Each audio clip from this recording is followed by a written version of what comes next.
பொறுமையா இருக்கும். இல்லைண்ணே, நாளைக்கு அந்த ரிசல்ட் அந்த ஜானகிக்கு சாதகமா வந்துடவே கூடாதுண்ணே. ஜானகிக்கு முன்னாடி நான் தோத்து போய் நிக்க கூடாதுண்ணே. இந்த எலெக்ஷனுக்காக எவ்வளவு செஞ்சோம்.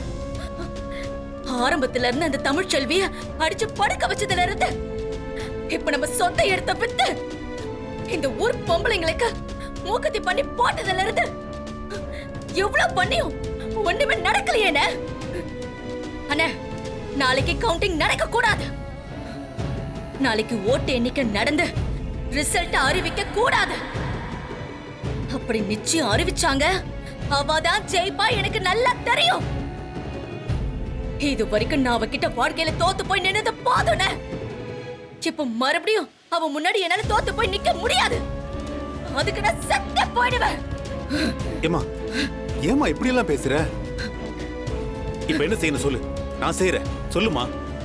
அண்ணே, ஓட்டு போட்ட மிஷின்லாம் இருந்தா தானே ஓட்டு எண்ணுவாங்க. என்னம்மா சொல்ற?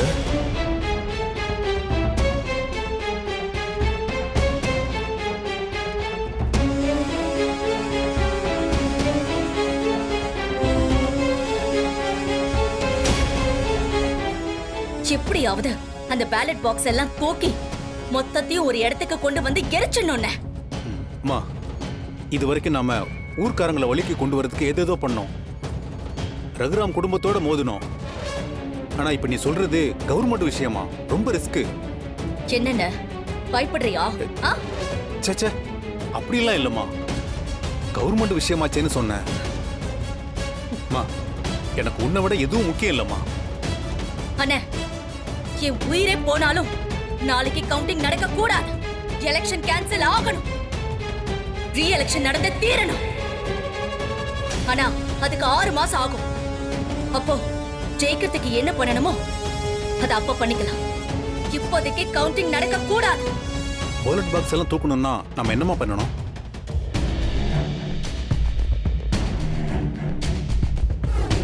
அப்படி என்ன இவங்க நல்லது பண்ணிட்டாங்க? அவங்களாவது தங்கத்துல 2 கிராம் மூக்குத்தி கொடுத்தாங்க. இவங்க ஜனங்களுக்கு சில்வர் குடம் கூட கொடுக்கவே இல்லை.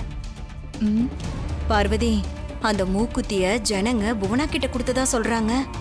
அது எப்படி கொடுப்பாங்க? இவங்கெல்லாம் ஆளை செட் பண்ணி அப்படி பண்ணிருப்பாங்க. இப்போ நீங்களும் நானும் கொண்டு போய் கொடுத்தமா? அது எப்படி 2 கிராம் தங்கமாச்சே? எல்லாம் இருக்கிற நாமளே இப்படி யோசிக்கும் போது ஒண்ணுமே இல்லாதவங்க அவங்க எப்படி கொடுப்பாங்க? ஏ மாயா, என்ன ஏதோ யோசிச்சுக்கிட்டு இருக்க? இல்ல சீனு, பாட்டி சொன்னது என்ன ஏதோ டிஸ்டர்ப் பண்ணுது. என்ன? ஓட்டு போடுறது நல்லபடியா முடிஞ்சிருச்சு.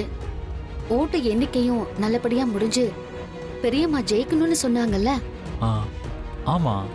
இவங்க சொன்னதும் புவனா சொன்னதும் என்ன ஒரு மாதிரி டிஸ்டர்ப் பண்ணுது. மாயா, நீ யோசிக்கிறது என்னவோ கரெக்ட் தான். அந்த புவனேஸ்வரி என்ன வேணாலும் பண்ணுவா. நாம இதை கொஞ்சம் கவனிச்சுதான் ஆகணும். நாம இதை கதிர்கட்டியும் தனகட்டியும் பேசி நாம இதை ஃபாலோ பண்ணலாம். சரி, நீ போய் சித்தப்பாவையும் மாமாவையும் கூப்பிடு. நாம அங்க போய் என்ன பண்ணலான்னு பாப்போம். சரி, வா போலாம். மாயா, மாமா, உள்ள வாங்க. வாங்கப்பா. உள்ள போமா. கதிரு, காலப்பரா இருக்கு. பரவாயில்ல. நாமாயா திடீர்னு வந்திருக்க? இல்ல கதிர், புவனா சொன்னது என் மைண்டுக்குள்ள ஓடிக்கிட்டே இருக்கு.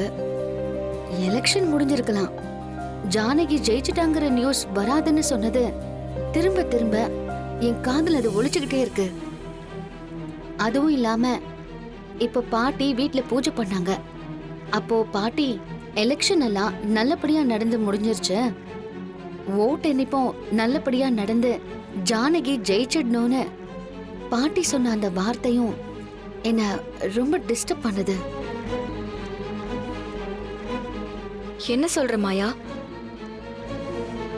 புவனா சொன்னதையும் பாட்டி இப்படி மென்ஷன் பண்ணதையும் வச்சு பார்த்தா வாக்கு எண்ணிக்கையை தடுக்க அந்த புவனா என்ன வேணாலும் பண்ணலாம்.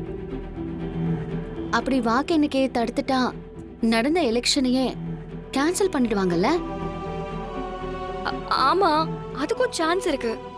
ஓட்டெடுப்பு நடக்க விடாம இருக்க அவ என்ன பண்ணுவா? இப்ப நியூஸ்ல எல்லாம் பாக்குறோம்ல, வாக்குப்பெட்டியை கடத்துறது, வாக்குப்பெட்டியை வேற இடத்துக்கு மாத்துறது, வாக்குப்பெட்டி இருக்கிற இடத்துல நெருப்பு வைக்கிறது, இப்படி என்ன வேணாலும் பண்ணலாம். சரியா சொன்ன கதிர். புவனா இதெல்லாம் கண்டிப்பா செய்யக்கூடிய ஆள்தான். மருமகளே, இது எப்படிம்மா தடுக்கிறது? ஆ, வாக்குப்பெட்டி இப்ப எங்க இருக்கும்? ஓட்டெடுப்பு நடந்த அதே பள்ளிக்கூடத்தில் தான் இருக்கும் மாயா. நிச்சயமா போலீஸ் பாதுகாப்பு கொடுத்துருப்பாங்க. பள்ளிக்கூடத்தை சுத்தி கேமரா வச்சிருப்பாங்க. அதையும் மீறி புவனாவால என்ன பண்ண முடியும்? பெரியம்மாவை ஜெயிக்கணுங்கிறதுக்காக அவ எந்த எல்லைக்கும் போவான். போலீஸ் இருக்கு, கேமரா இருக்குன்னு நாம அலட்சியமா இருக்க முடியாது. இப்படி குறுக்க பேசினா எப்படி கலெக்டர்? உனக்கு ஒண்ணு தெரியுமா? என்னோட ஆளுங்களும் இப்ப அந்த ஹாஸ்பிட்டலுக்குள்ள தான் இருக்காங்க.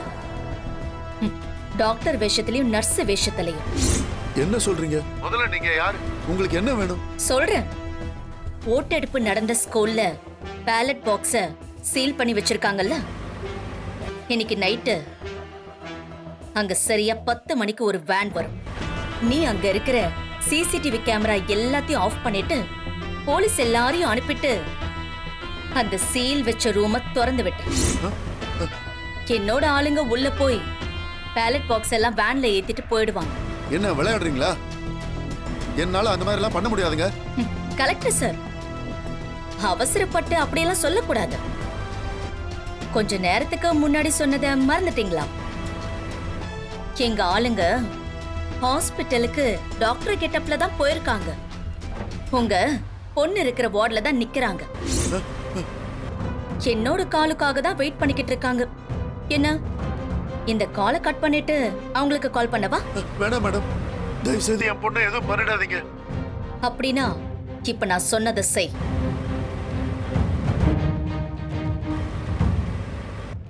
என்ன பதிலையே காணும்? நான் விளையாட்டுக்கு சொல்லல.